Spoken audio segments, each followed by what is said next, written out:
Masa pandemi sudah terjadi selama hampir 1 tahun.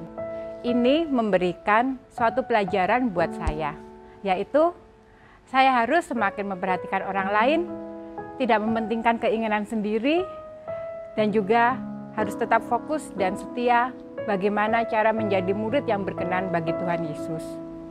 Kilas balik, di awal tahun 2020 yang lalu, seperti awal tahun biasanya, selalu diisi dengan resolusi-resolusi di tahun baru. Saya pun juga membuat resolusi tahun baru. Pada saat itu saya membuat resolusi ingin semakin sukses di pekerjaan dengan profesi yang baru. Itu adalah resolusi saya pada saat itu. 2 bulan pertama di tahun 2020, yaitu di bulan Januari dan bulan Februari, semua masih berjalan normal, termasuk dengan harapan saya di tahun 2020. Saya masih merasakan kegembiraan dan semangat memasuki tahun baru. Bahkan sangat bersyukur Tuhan begitu baik pada kehidupan saya.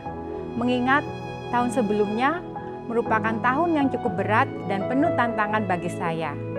Dan harapan saya di tahun 2020 ini merupakan masa relaksasi bagi diri saya.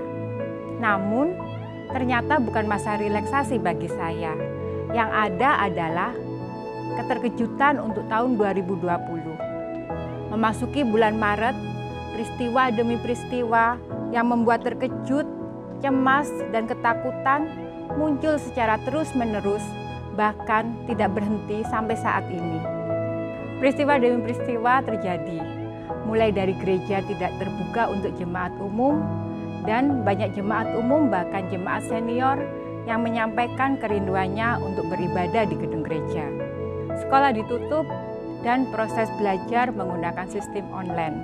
Hal ini juga memberikan tantangan tersendiri ketika harus memberikan pengertian kepada anak-anak dan orang tua agar mereka mengerti dan dapat menyesuaikan diri dengan situasi yang baru. Terkadang orang tua pun juga menyampaikan keluhan dengan segala keterbatasan mereka.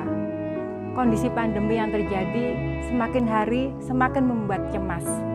Bukan hanya pada hal kesehatan, namun juga dalam hal pekerjaan. Secara tidak langsung, pandemi ini mempengaruhi pekerjaan yang saya tekuni. Bagaimana, apakah saya tetap mempertahankan pekerjaan di situasi sulit ini? Namun di sisi lain, ada juga orang lain yang bergantung dari pekerjaan ini. Apakah sebaiknya saya beralih pekerjaan dan fokus pada profesi baru saya? Ada keinginan dari diri saya untuk menyerah karena kondisi yang semakin sulit ini. Namun, ternyata Tuhan masih mengutus saya untuk menekuni profesi saya ini sampai saat ini dengan segala kesulitan yang ada. Tetapi saya tidak sendiri. Tuhan menyediakan dan mencukupkan segalanya. Apakah hal ini mudah?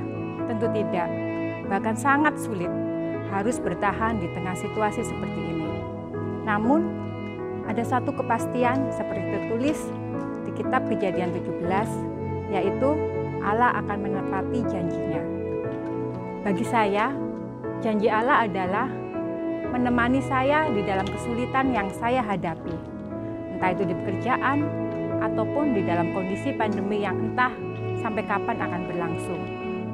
Bagi saya, Allah sudah menepati janjinya, yaitu ketika Allah memberikan ketenangan kepada saya ketika saya melewati situasi yang tidak menentu di masa pandemi ini.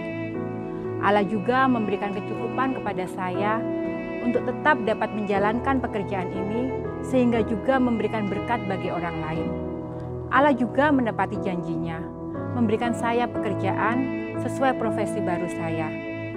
Allah memberikan janjinya yaitu berupa kesehatan bagi saya dan keluarga sampai saat ini.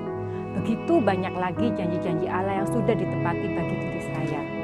Saya juga percaya bahwa Allah kita juga sanggup untuk menepati janjinya. Tidak akan meninggalkan kita semua apapun kejadian yang kita hadapi. Sebagai murid Tuhan Yesus, ada harga yang harus dilakukan ketika kita mengikuti Dia. Harga mengikuti Yesus bisa diartikan ketika kita berusaha hidup berintegritas sesuai dengan firman Tuhan di tengah kehidupan kita sehari-hari dan mempunyai resiko untuk ditolak atau dikucilkan.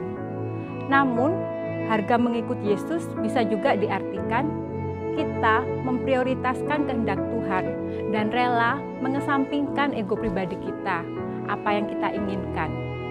Ketika kita memprioritaskan kehendak Tuhan, kita akan bertanya kepada Tuhan, apa yang Tuhan inginkan, bagaimana cara kita bekerja sama dengan rekan-rekan di sekitar kita, apakah kita masih harus bekerja sama dengan mereka, bagaimana rekan kita, apakah masih memerlukan bekerja dengan kita, apakah kehadiran kita memberikan saluran berkat bagi mereka, dan banyak hal lainnya. Marilah, sebagai murid Kristus, kita bersama-sama membayar harga mengikut Dia, yaitu dengan melakukan misi Allah, menyangkal diri sendiri, memikul salib, dan tetap setia mengikut Dia. Kita fokuskan bahwa semua persoalan hidup kita adalah Tuhan selalu menyertai dan tidak pernah ingkar janji. Dengan demikian, kita dapat mengatasi semua persoalan yang ada.